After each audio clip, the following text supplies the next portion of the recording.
Right, so here I am, walking along, all barbered up. It's a dog walking day, and thought I'd give a little recap into what goes on and what I've experienced. 26 years of competing I've done, and the post-show recovery, or the post-show rebound, or however you like to put it. What happens, where it goes right and wrong, and where I went very wrong at the very start and learnt my lesson. So if I start back there 26 years, I competed for my first ever show in Australia, in Sydney, and to me it seemed like the best place to do it because it was right around the other side of the world. And my first show, really, I just wanted to get on stage to prove to myself I could do it and not embarrass myself. And it's probably the same for a lot of people today. But when I competed, there wasn't a luxury of online coaches, which there are now, and I definitely think you should reach out to someone to save years of wasting time with trial and error as I did at the start. And what I'd done was I looked through magazines. You didn't really have the internet back then. I mean, it's old, 26 years back. But what I kind of come across was the fact that carbs seem to be the enemy, and the best way to fat loss, it seemed, in my adolescence was removing all carbs from your diet. So I'd done a 16-week prep, all on my own, by eliminating all carbs out of my diet and also all the fats. So I just lived on protein and veg. And yes, I starved. And yes, I lost weight and I lost a ton of muscle with it. And I ended up looking like a swimmer on stage. But I still survived just about and made it. God, I was moody and grumpy. And I'm sure some of you out there can relate to that now. I thought then, that if you worked hardest or struggled the most or dieted the toughest, you'd end up winning the race. And I don't think this is the case, but I was brought up on watching the Rocky films, and there's old Sly training out back in the wild, doing his abs in the shed, and he still wins the fight. And that was my mentality. If it's raining outside, go for a run. Go through all these hardships because it would make you a better athlete. Well, anyway, so I got on stage, done my business, came third out of about 9 competitors, so I was over the moon with third because, I had lost. And, I got in some of the first sort of call outs, so, I was in the sort of right ballpark. And for me, doing this show, although it's just a beginner local show in Sydney, it was the best thing in the world. Like, I come off stage, and like all that hardship for those 2 minutes on stage was totally worth it. And that brought the competitor in. From that moment onwards, I knew I had to get back on stage, had to do it again, and I had to look better. But that would come later. What was to come next was food, baby. Jesus, was I addicted to junk straight after that show. Bearing in mind, the amount of temptation you have with no carbs in your diet, or those temptations, the satisfaction you get from eating fat when you've had no fat in your diet. Now, any of you guys out there that have tried any kind of low carb or low fat diet for a long period of time, your body starts to really crave what it needs or what it misses. So when the gloves were off, competition was over. 16 weeks of hardship and starvation was done, and the skeleton that was left, that was me, got the chance to eat something. Wow, could not stop.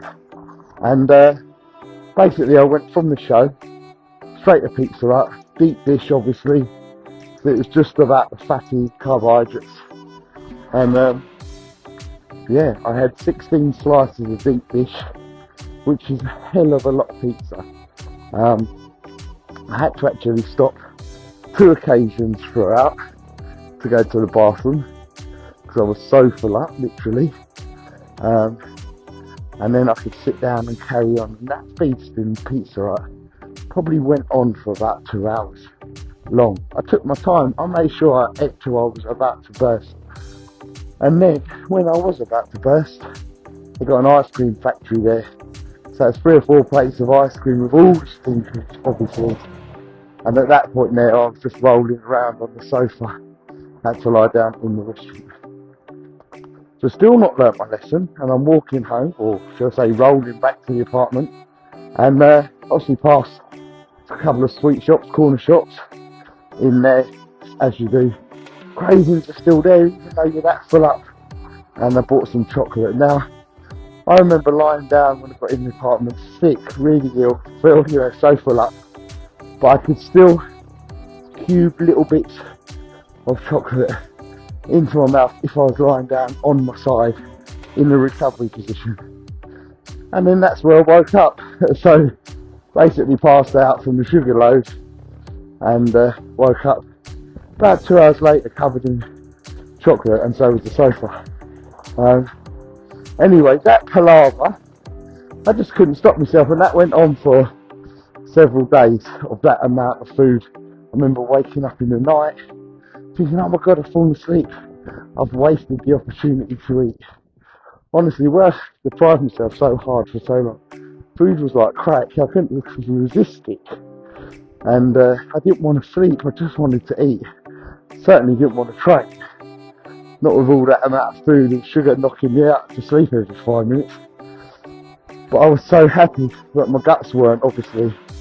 And then about a week later, I suffered, like, I woke up one day with the most amount of pain in the side of my stomach or my ribs. And it really caused me pain, lots of, in there, something's wrong type pain. So I went to the doctors in Australia. They referred me for an x-ray. After examining me, said I'd broke my ribs. And I had broke my ribs.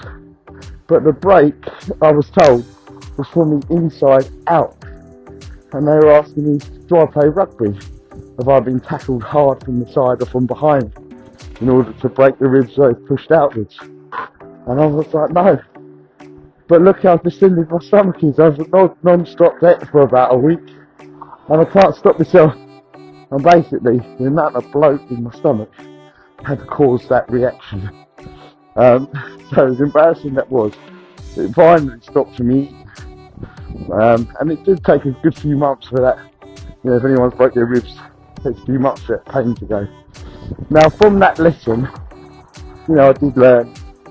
I learned a lot about prep, a lot about diet, and with that amount of junk food that people eat, and I certainly did, following the show, if you do it for more than, I'd probably say on average about a day or two. If you carry on for more than that, you get a huge amount of water rebound in your legs and your ankles. Your lower back hurts like hell. You get a back pump if you do try and sort of lift anything or walk around too long, you get back pump, or go back to the gym. You're trying to train legs, for example, and it's not your legs that are killing you, it's your back pump because of the amount of water retention you've got there. So, my advice now after learning my lesson and relearning it for year after year for 26 years is, and what I do now, and it works really well, is post-show, simply, have the foods of your choice. What you've got to remember is, when you're finishing a competition, you've probably, in most cases, carved up for several days. And those carb ups can really change the type of food values that you eat. So it's not all clean food. To carb up, sometimes we use like really refined or sugary foods. And then we might use fats as well. A lot of salt and a lot of nut butter and stuff to help the carbs make us vascular. Now all of that has got to have a time to have an effect and a reaction. And when you put the water back in, quite high after the show, often them foods that you've just used through carb up will cause a reaction and a water retention type scenario. It normally takes about 3 or 4 days to really show, and then another couple of days to fall away. Unless you're continually eating the junk, and then it's just going to continually show. So, what I say to my clients and what I do now, I've done for about 10 years, it works really well, is you have the meal after the show, a few freebies that you fancied eating along the way, and then the next morning you come off the bodybuilder mentality, and you eat as you wish. If you wanted a fried breakfast, or you want a bowl of cereal, you don't want to eat breakfast, do that. Have the foods that you fancy that day. Don't completely eat junk. Don't live in Pizza Hut like I did.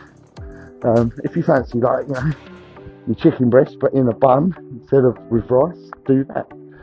Have a few things that you've missed, and then at the end of that day, what I would say to most clients is go back to your sort of prep food, the quality of food in terms of like food choices. So your red meat, white meat, fish, rice, taters, veg, that kind of thing.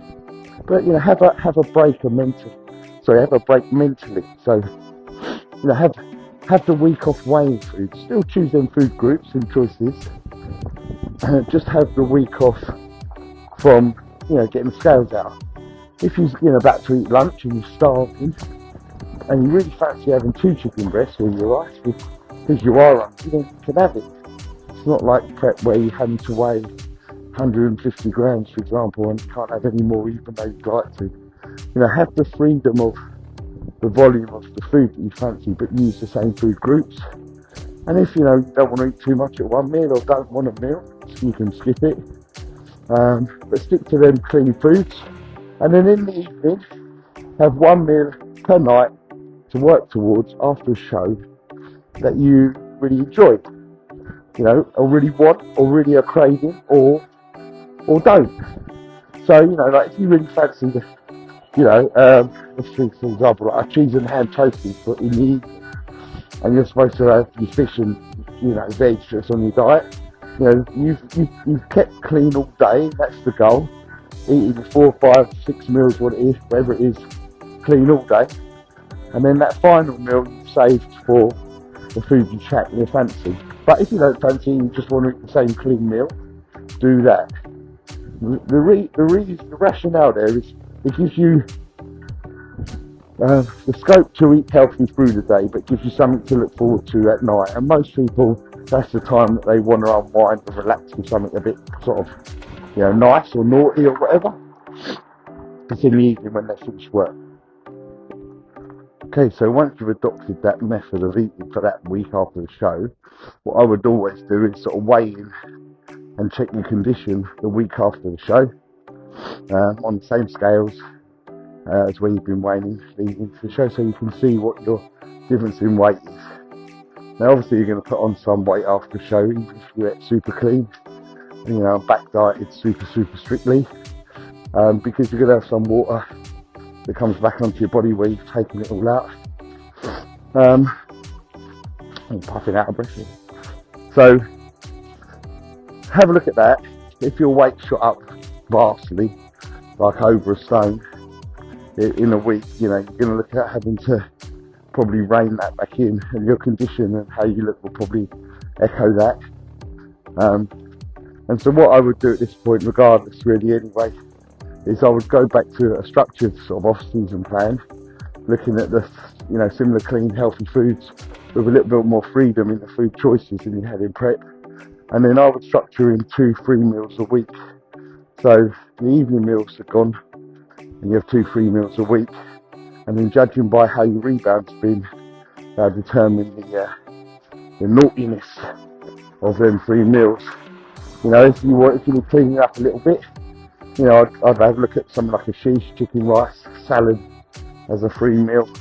Go to a nice Turkish restaurant, or you can get that as a takeaway. And then conversely on the other side, if you wanted a free meal, it could be anything you wanted, from Five Guys to pizza or whatever, if you were still super duper lean and still craving that kind of stuff. But remember, after all is said and done, quality food is going to build quality muscle. So empty calories don't really do much for that, don't help with recovery, they just help really with the calorie input. So once we've got that sort of idea nailed down as to what we're eating, how do you train post show? And normally I'll tell people to take them 2 or 3 days that they're thinking out there, how the show went and how they feel, take that off the gym, and then at that point they should start getting the itch, a scratch to train. If they don't for a week, they don't. If they do after sort of 2 or 3 days and want to get back in the gym, then great. What you've got to remember though is after you go back to the gym, you've been so like dry in tendons and joints with the long process of prep. It's really a very easy time to get injured. And when you've rebounded some weight back on and a lot of water back on the joints and in the tissue, and you feel quite full as a house, your strength normally jumps back up real quick, but the tired and dry tendons are still the same way they were, and they will need a little time to recover. So don't be crashing through PBs straight after the show. Move the weight sensibly, stop with one in the tank, certainly don't go past failure, and allow yourself that time to ease back into your gym workouts. And I would go back to basics here, using the basic exercises that you might have shied away from in prep. Getting back to learning your depth with your squat again, or nice deep leg presses or bent over rows. Things that you found hard towards the end of the prep and kind of veered onto machines because your body's just exhausted. Try and relearn the basics and get your form bang on as you're slowly bringing the weights back up, and then that should keep you in good stead for when you do add more weight. And that's normally my go-to with people.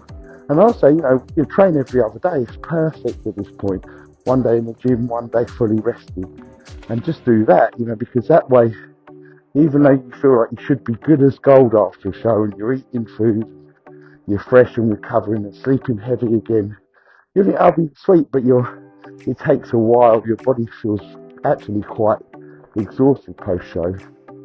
And where you think you'd be full of beans straight after, you're not. The tiredness kind of creeps in and hits you like a spade in the face.